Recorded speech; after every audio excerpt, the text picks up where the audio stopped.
Hello everyone, welcome to English classes by Anita. Students, today I am going to explain a poem Ozymandias from class 8 New Oxford Modern English. Students, I will read this poem line by line and explain in Hindi. So be with me and get ready for understanding. Students, this poem is composed by Percy Bysshe Shelley, and we will see in this poem that poet wants to convey the how the ambition and proud will destroy uh, with the time.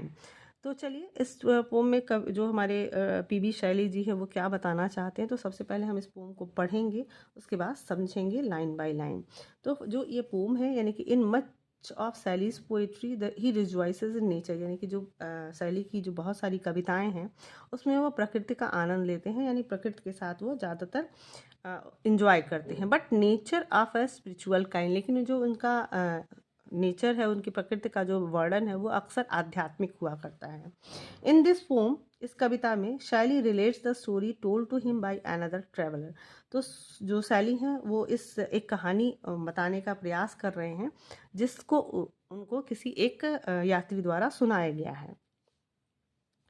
The poem is witty sonnet concerning the vanity of human ambition. और जो ये कविता है एक इंसानी महत्वाकांक्षा की बेकार बातों, यानी कि जो इंसानी महत्वाकांक्षा को इसको कितना व्यर्थ है, कितना निरर्थक है, इसके बारे में एक मज़ेदार सोनेट उन्होंने लिखा है। तो चलिए इस पोम को पढ़ते हैं, उसके बाद लाइन बाय लाइन समझते हैं।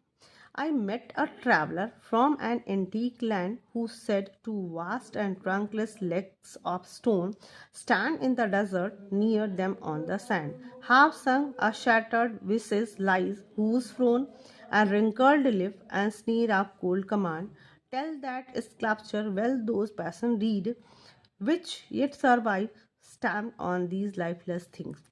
The hand that mocked them and the heart that fed, and on the pedestal these words appear: My name is Ozymandias, King of Kings.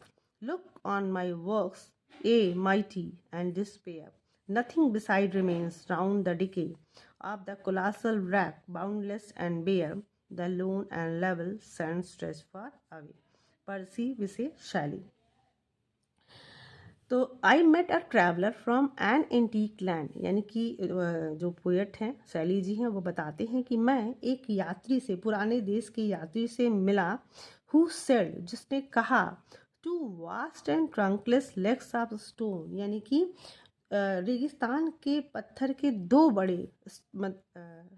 To vast and trunkless legs of stone, यानी कि रेगिस्तान में पत्थर के दो बड़े बिना धड़ वाले, यानी कि बिना ट्रंकलेस, यानी कि बिना धड़ वाले दो पैर, स्टैंड इन द डेजर्ट, यानी कि रेगिस्तान में खड़े हैं, यानी कि दो बहुत बड़े पैर जो बिना धड़ के हैं, जो पत्थर के हैं, आज रेगिस्तान में खड़े हैं। Near them on the sand, और उनके पास रेत पर, यानी कि वहाँ पे रेत पर दो पैर, जो पत्थर के जो पैर हैं जो बहुत बड़े हैं और ट्रंकलेस हैं, यानी कि बिना धड़ के हैं, रेत के पास खड़े हैं। हाफ संग अ शैटर्ड विसेज लाइज, हाफ संग यानी कि आधा जो धड़ है उसका धंसा हुआ है, रेत में धंसा हुआ है। अ शैटर्ड विसेज लाइज, और वहाँ पर उसी के पास ही एक टूटा हुआ चेहरा भी वहाँ पड़ा हुआ है। हुज फ्रोन, जिसकी जो भौहें हैं, जिसकी भौहें चढ़ी हुई हैं, यानी कि वो गुस्से में है, जिसकी त्योरियाँ चढ़ी हुई हैं। एंड रिंकल्ड लिप्स, और उसके जो होंठ हैं वो मुड़े हुए हैं। And sneer of cold command, जिस और जो उसकी जो ठंडी हंसी है। And sneer of cold command, और उसकी जो ठंडी हंसी है, जो या ठंडी आदेश है। Tell that its sculptor well those passion read, और वो बताता है कि इसकी का जो मूर्तिकार है उन जुनूनों को, यानी कि जो ये ओzymandias था, उन जुनून को जो वो कहता था, बोलता था, इस स्कल्पचर ने बहुत अच्छे से पढ़ा है या रीड किया है। विच इट सर्वाइव, जो कि अभी भी जिंदा है, यानी कि जो स्कल्पचर है, जो मूर्तिकार है वो अभी भी जिंदा है। Stamp on these lifeless thing, और जिस पर उसके स्टैम्प्स लगे हुए हैं, यानी कि उसके निशान लगे हुए हैं, उसकी मुहर लगी हुई है। The hand that mocked them, वो हार्ट जिसने उसका मजाक उड़ाया, and the heart that fed, और वो दिल जिसने उसको खाना खिलाया, उसका पेट भरा। And on the pedestal these words appear, और वहाँ पे जो पेडेस्टल है यानी कि वहाँ पे एक चौकी है, यानी कि पत्थर का एक चौकी बना हुआ है जिस पे कुछ वर्ड्स लिखे हुए हैं या दिखाई देते हैं। अपीयर्स यानी कि उस चौकी के पर कुछ शब्द दिखाई देते हैं। उस पे लिखा है my name is Ozymandias king of kings, यानी कि मेरा नाम ओजिमंडियास है और मैं राजाओं का राजा हूँ, मैं राजाओं का राजा। लुक ऑन माई वर्क्स, मेरे कामों को देखो। ए माइटी, ओ हे ताकतवर, एंड डिस्पेयर, और निराश हो जाओ। नथिंग बिसाइड रिमेन, इसके अलावा कुछ भी नहीं बचा है। यानी कि इस लाइन में कितनी अच्छी बात बताई है कि वो उस वर्ड, उस जो चौकी है उस पर लिखा हुआ है कि look my on my works, मतलब मेरे कामों के बारे में जानो, देखो।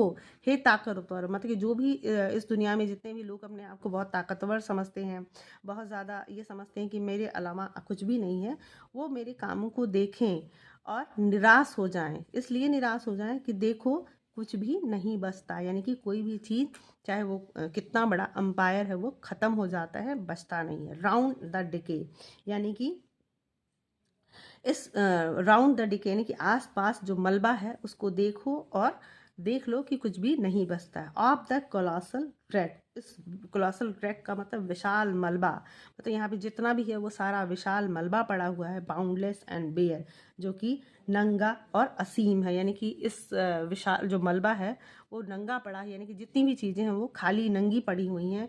बाउंडलेस है, जिसकी कोई सीमा नहीं, यानी कि विनाश की कोई सीमा नहीं है। The lawn and level send stress for away, और यहाँ पे अकेली और समतल रेत दूर तक फैली हुई है, यानी कि यहाँ पे कोई भी चीज़, इंसानी जो चीज़ें हैं वो सब विनाश हो चुकी हैं, ख़त्म हो चुकी हैं, और सिर्फ यहाँ अकेली समतल रेत खड़ी हुई है जो बहुत दूर तक फैली हुई है।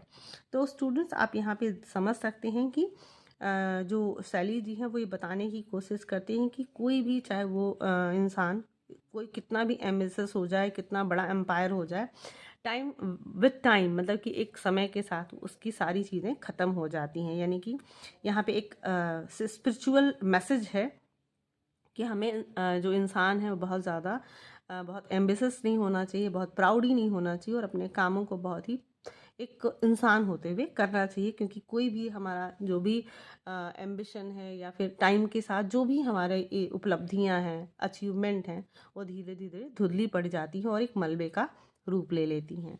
तो स्टूडेंट्स आई होप आपको ये पोम बहुत अच्छे से समझ में आया होगा, और आप इसको अगर राइमिंग स्कीम में आप जाएं तो आप देख सकते हैं लैंड से आपका जो स्कीम कर राइमिंग कर रहा है वो सैंड है, स्टोन से फ्रोन है, और फिर लैंड से डी है, कमांड है, रीड, फेड। तो आप यहाँ पे देख सकते हो कि बी ए बी बी, और read, things, fed, appear, kings, despair, decay, bare, away. तो आप इसी तरीके से आप इस राइमिंग को देखिएगा और इसको लिखिएगा और मुझे कमेंट बताइएगा कि आपने राइमिंग, मैंने कुछ आपको हिंट कर दिया और कुछ आगे का राइम आप देख लीजिएगा, और आपको अगर समझ नहीं आएगा तो प्लीज़ आप ये बताइएगा, मैं आपको फिर से इसको बता दूंगी। तो स्टूडेंट्स आई होप आपको ये पोम बहुत अच्छे से समझ में आया होगा। So if you like the explanation do share with your friends, and very thank you for watching.